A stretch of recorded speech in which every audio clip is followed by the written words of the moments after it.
오랜 친구들 안녕하십니까? 여러분들을 오랜 친구라 부르는 건 우리가 늙고 쇠약해서가 아니라 우리의 영혼이 충분히 풍파를 겪어 시간의 흔적을 새겼고, 그래서 예의나 가식 없이 서로 마주 앉을 수 있기 때문입니다. 마치 늦은 오후에 툇마루에 앉아있는 모습을 상상해 보세요.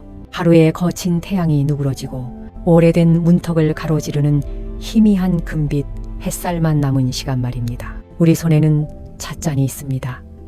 어쩌면 아직 따뜻하거나 어쩌면 이미 식었을 수도 있지만 이제는 그것이 그리 중요하지 않지요? 인생이란 참으로 이상한 것입니다.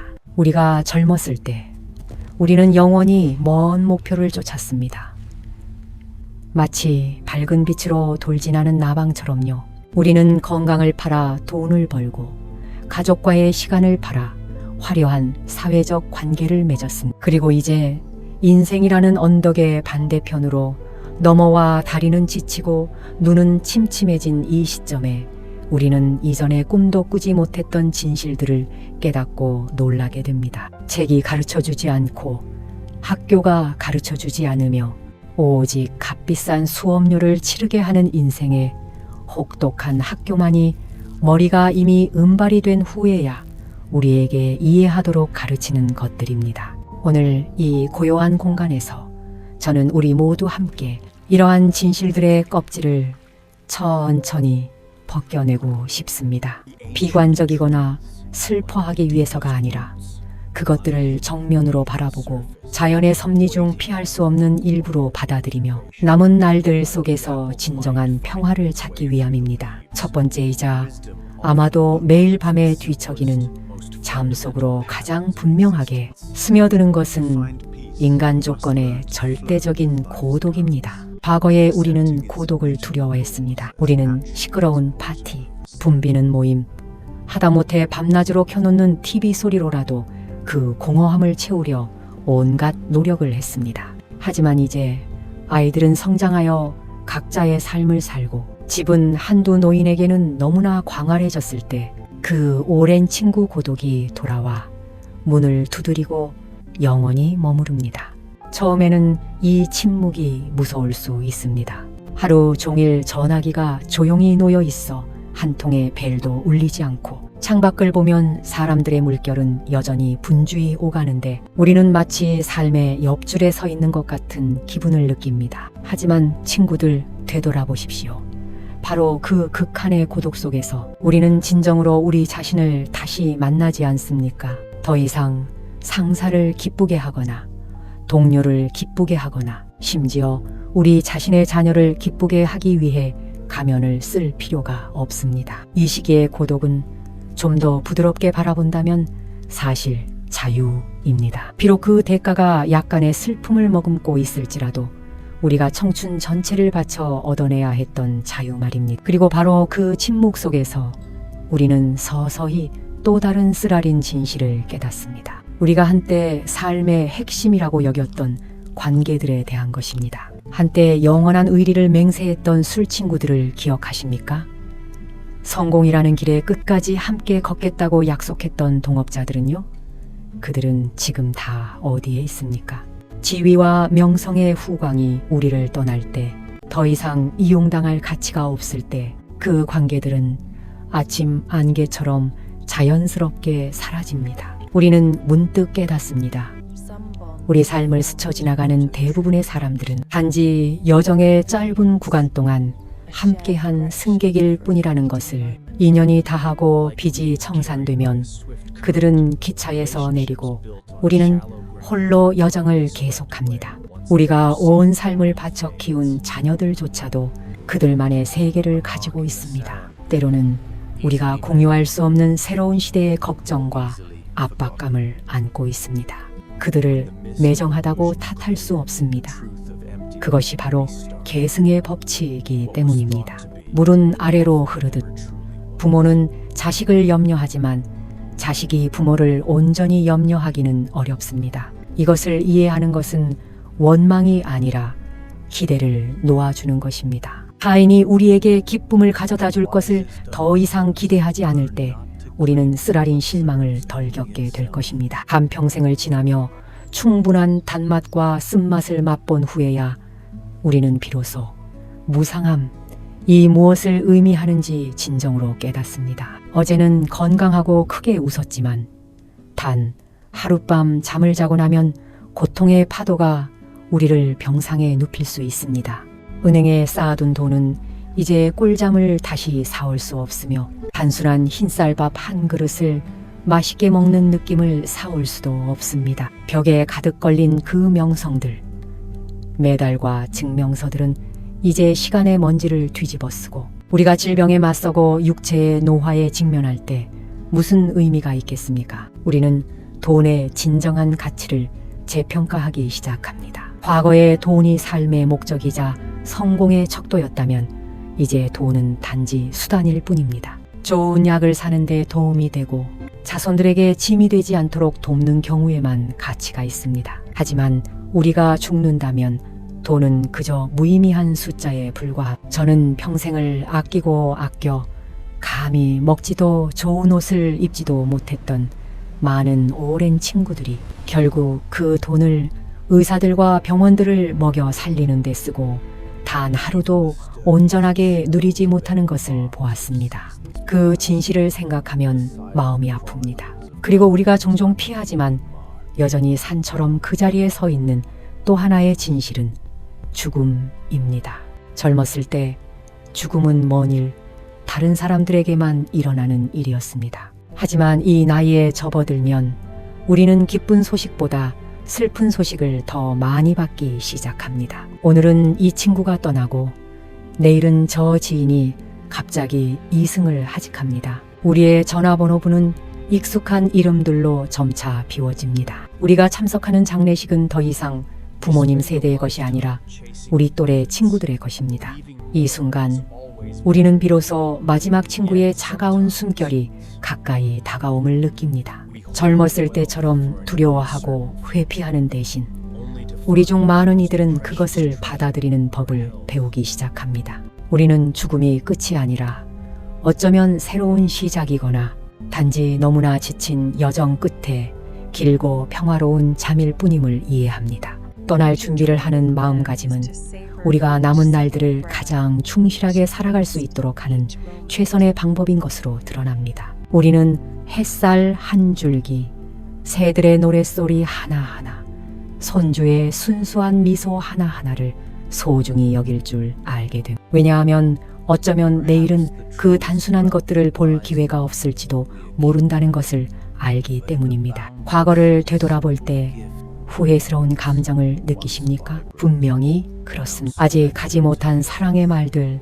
목구멍에 걸려있는 사과들을 후회합니다. 우리는 무의미한 분노, 사소한 득실을 다투는 싸움에 너무 많은 시간을 낭비한 것을 후회합니다. 시간을 되돌릴 수 있다면 우리는 다르게, 더 관대하게, 더 부드럽게 살았을 텐데 말입니다. 하지만 시간은 돌아오는 표가 없는 편도 기차입니다. 그 후에는 이제 조용한 밤의 한숨일 뿐입니다. 그러나 우리가 후회 속에 계속 빠져 있다면 남은 삶을 낭비하게 될 것입니다. 진실은 과거는 지나갔고 미래는 아직 오지 않았으며 우리에게는 오직 이 현재의 순간만 있다는 것입니다. 과거를 놓아주고 우리 자신을 용서하는 것 또한 노년이 가르쳐주는 위대한 교훈입니다. 어리석었던 젊은 날의 실수들을 용서하고 우리에게 상처를 주었던 사람들을 용서하십시오. 왜냐하면 마음의 원한을 품는 것은 독을 마시면서 상대방이 죽기를 바라는 것과 같기 때문입니다. 더 많이 놓아줄수록 우리의 마음은 더 가벼워질 것입니다. 나이가 들수록 우리의 물질적 필요는 줄어듭니다. 우리는 더 이상 값비싼 옷이나 고급차를 갈망하지 않습니다. 이제 가장 맛있는 식사는 5성급 레스토랑의 진미가 아니라 때로는 이슬비 내리는 오후에 먹는 따뜻한 된장국 한 그릇과 아삭한 장아찌 몇 조각일 뿐입니다. 이때의 행복은 너무나 단순합니다. 그것은 외적인 소유가 아니라 영혼 속의 평화에 있습니다. 우리는 화분을 돌보거나 오래된 책을 읽거나 단순히 앉아서 옛 음악을 들으며 기억을 먼 곳으로 표류시키는 데서 기쁨을 찾습니다. 우리는 또한 점차 족함을 아는 것의 중요성을 깨닫습니다. 과거에는 소위 완벽한 행복을 영원히 찾아 헤맸지만 이제 우리는 삶이 본질적으로 결코 완벽하지 않다는 것을 이해합니다. 하나를 얻으면 다른 하나를 잃습니다. 족함을 아는 것이 행복입니다. 머리 둘 곳이 있고 매일 먹고 입을 것이 있으며 몸이 병으로 너무 아프지 않고 자녀와 손주들이 무탈하다면 그것만으로도 이미 충분히 가득 찬 것입니다. 다른 사람의 삶과 당신의 삶을 비교하지 마십시오. 왜냐하면 모든 나무는 자신만의 꽃을 피우고 모든 집은 자신만의 사정이 있기 때문입니다. 위만 바라보면 누구와도 같지 않을 수 있지만 아래를 내려다보면 저 밖에서 고군분투하는 수많은 사람들보다 우리가 훨씬 낫습니다. 그리고 마지막으로 그러나 결코 덜 중요하지 않은 한 가지는 우리가 우리 자신에게 사과해야 함을 깨닫는 것입니다. 이 몸을 너무 혹사시킨 것에 대한 사과, 이 영혼이 너무 많은 상처를 치유하지 못한 채 견디게 한 것에 대한 사과입니다. 이제 우리의 시간, 예산이 얼마 남지 않았으니 우리 자신에게 가능한 최고의 사랑과 보살핌을 주도록 합시다. 이전에 여건이 되지 않아 하지 못했던 좋아하는 일을 하세요. 건강이 허락한다면 가고 싶었던 곳으로 가십시오. 더 이상 미루지 마십시오. 왜냐하면 이 나이에는 나중에라는 단어가 매우 취약하기 때문입니다. 인생은 책과 같으며 우리는 마지막 장에 와 있습니다. 비록 이전 장들이 엉망으로 쓰였거나 실수가 많았거나 눈물로 얼룩진 페이지가 많았더라도 이 마지막 장들을 깔끔하고 평화롭고 아름답게 쓰도록 노력합시다. 그래서 인생이라는 책을 덮을 때 만족스럽게 웃으며 말할 수 있도록 나는 후회도 많았지만 소중한 경험으로 가득 찬 살 가치가 있는 삶을 살았다. 이 흩어진 생각들 속에서 여러분 자신의 작은 반영, 약간의 공감과 평화를 발견하셨다면 오랜 친구들 간의 악수이자 인사로서 좋아요를 남겨주십시오. 그리고 채널을 구독하여 우리가 다가오는 늦은 오후에도 계속 함께 앉아 인생에 대해 속삭일 수 있도록 잊지 말아 주십시오. 평화로운 저녁 되시고 세상의 걱정에 더 이상 얽매이지 않는 깊고 아름다운 꿈을 꾸시길 바랍니다. 우리 이야기는 여기서 멈출 수 없을 것입니다. 그렇죠, 오랜 친구요. 우리가 충분히 오래 앉아있고 충분히 고요할 때에만 감히 부드럽게 건드려 볼 수 있는 더 깊고 숨겨진 구석들이 아직 남아 있습니다. 아직 시간이 있으시다면 조금 더 머물러 주십시오. 이 생각의 흐름에 계속 잠겨 봅시다. 또 다른 진실, 다소 잔인하지만 매우 현실적인 것은 저 밖에 젊은 세상의 눈에 우리가 점차 보이지 않는 존재가 되어가는 느낌입니다. 거리에 나가거나 현대적인 카페에 가거나 번화한 쇼핑센터 한가운데 서서 미래의 세계 속에 길을 잃은 과거의 유령처럼 낯선 사람처럼 느껴본 적이 없으십니까? 젊은이들은 우리를 스쳐 지나가고 마치 우리가 존재하지 않는 것처럼 또는 본다 하더라도 연민이나 무관심으로 가득 찬 찰나의 시선일 뿐입니다. 우리의 목소리는 무게를 잃는 듯합니다. 평생 동안 쌓아온 경험들은 우리가 나누고자 할 때면 때로 시대에 뒤떨어진 구식인 것으로 치부됩니다. 그렇게 뒤처지는 느낌은 처음에는 꽤 아픕니다. 수십 년 동안 조심스럽게 쌓아올린 자존심에 상처를 줍니다. 하지만 그 투명함에 익숙해지고 나면 우리는 묘한 자유를 발견합니다. 아무도 우리에게 관심을 기울이지 않을 때 우리는 우리 본연의 모습대로 가장 진실하게 살 수 있도록 허락받습니다. 그 투명함은 오히려 우리를 사회의 판단에서 벗어나게 돕는 투명 망토가 되어 삶의 조용한 관찰자가 되게 합니다. 조금 더 깊이 들어가 보면 우리는 수년 동안 자발적으로 짊어져 온 보이지 않는 짐, 즉 물건들의 짐을 깨닫습니다. 우리 집 주변을 둘러보세요. 수십 년 동안 창고, 침대 및 장롱 위에 조용히 놓여 있었지만 우리가 만져보지도 않은 물건들이 얼마나 많습니까? 특별한 손님을 위해 아껴두었지만 꺼냈을 만큼 특별한 손님이 오지 않은 식기 세트들, 배급 시대에 선물 받은 옷감 뭉치들, 먼 여행지에서 가져온 기념품들. 우리는 혹시 나중에 필요할지도 모른다는 생각으로 계속 쌓아두고 보존함. 하지만 이 황혼의 나이에 우리는 문득 깨닫습니다. 더 많이 소유할수록 마음은 더 복잡해진다는 것을. 각 물건은 우리를 과거에 묶는 보이지 않는 끈이며 보존하고 청소해야 할 책임입니다. 우리는 정신적으로뿐만 아니라 물질적으로도 놓아주는 교훈을 배우기 시작합니다. 사용하지 않는 물건 하나를 정리하는 것은 영혼 속의 먼지 한 조각을 털어내는 것입니다. 우리는 자녀들에게 그저 잡동사니일지도 모를 물건들로 가득 찬 창고가 아닌 통풍이 잘 되는 공간을 남겨주고 싶어 합니다. 평온함은 가구로 가득 찬 방이 아니라 빛과 자연의 산들바람이 흘러들어올 수 있는 빈 공간에서 옵니다. 그리고 아름다움을 인식하는 방식에도 미묘한 변화가 있습니다. 과거에는 아름다움이 화려해야 했고 압도적이어야 했으며 유행하고 값비싼 것이어야 했습니다. 하지만 이제 아름다움은 놀랍도록 단순한 것들에서 나타납니다. 우리는 나무십 사이로 비치는 햇살, 한 줄기에서 아름다움을 찾고 채소를 파는 할머니의 이 빠진 미소에서 아름다움을 찾으며 공원에서 걷는 노부부의 떨리는 손잡음에서 아름다움을 찾습니다. 우리는 콘크리트 틈에서 자라나는 작은 새싹의 회복력에 빨리 시들어버리는 값비싼 수입 장미꽃다발보다 더 감동할 줄 압니다. 이제 아름다움은 외적인 형태에 있는 것이 아니라 생명력, 회복력, 그리고 모든 것 속에 숨겨진 영혼의 깊이에 있습니다. 우리는 또한 우리 자신의 몸과 타협하는 법을 배웁니다. 날씨가 바뀔 때마다 관절이 쑤시는 것에 짜증내고 불평하는 대신 우리는 그것을 귀 기울여 듣고 어려운 예 친구처럼 달래주는 법을 배웁니다. 우리는 더 이상 아직 늙지 않았다는 것을 증명하기 위해 우리의 능력을 넘어선 일들을 억지로 하려고 하지 않습니다. 우리는 몸이 요구한다면 더 느리게 걷고 덜 먹고 잠을 조금 더 자는 것을 받아들입니다. 이러한 수용은 항복이 아니라 지혜입니다. 자연의 섭리에 따라 사는 것이 노년을 훨씬 덜 고되게 만듭니다.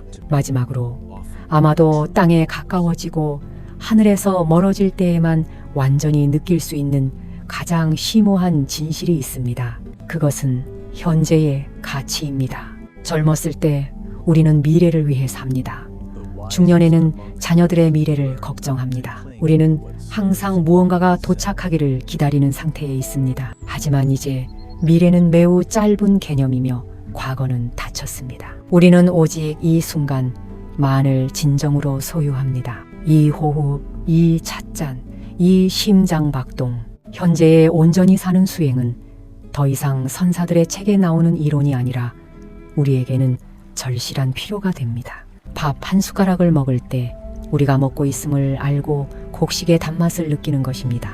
손주들과 앉아 있을 때 내일을 걱정하지 않고 온전히 그들과 노는 것입니다. 매 순간을 깊이 사는 것이야말로 우리가 얼마 남지 않은 시간을 연장할 수 있는 유일한 방법입니다. 온전히 산 하루는 불안과 후회 속에 헛되이 보낸 100년보다 더 의미 있습니다. 이러한 속마음들이 황혼기의 무수한 색조를 모두 말하기에는 아직 부족할 수 있습니다. 하지만 우리가 마음을 열고 그 진실들을 온화한 마음가짐으로 용감하게 직면하고 받아들인다면 삶의 노을은 여전히 가장 눈부시고 평화로운 색깔일 것임을 믿습니다. 오랜 친구여, 이 순간까지 인내심을 갖고 앉아 있어 주셔서 감사합니다. 이 부분은 SRT 파일의 실제 내용이 아니므로 무시합니다. 오랜 친구여, 우리는 상실, 놓아줌, 그리고 수용에 대해 많은 이야기를 나누었습니다. 하지만 황혼기의 이 그림이 그렇게 칙칙한 색깔로만 가득 차 있다면 큰 누락이 될 것입니다.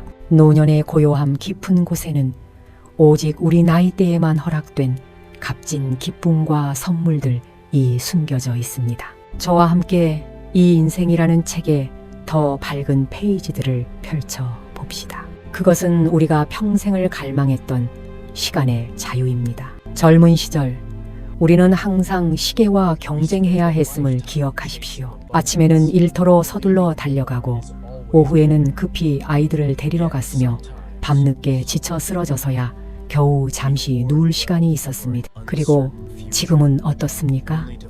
시계는 여전히 돌아가지만 더 이상 우리를 몰아붙이는 엄격한 상사가 아닙니다. 우리는 원한다면 새벽에 일어나 해돋이를 볼 수 있고 아니면 지난밤 뒤척였다면 조금 더 늦잠을 잘 수 있습니다. 지각할 걱정 없이 오전에 책 몇 페이지를 읽거나 커피 한 잔을 마시는데 온전히 시간을 보낼 수 있습니다. 시간이라는 그 사치품을 우리는 이제 통째로 손에 쥐고 있습니다. 문제는 그 보물을 어떻게 가치 있게 사용할지 뿐입니다. 그리고 또 다른 멋진 선물은 이해심과 관용입니다. 수많은 우여곡절을 겪고 모든 기쁨과 분노, 사랑과 증오를 맛본 우리의 마음은 더 부드러워지고 더 열려 있습니다. 우리는 젊은이들의 실수에서 우리 자신의 어리석었던 과거의 그림자를 보기 때문에 그들의 잘못을 쉽게 용서합니다. 우리는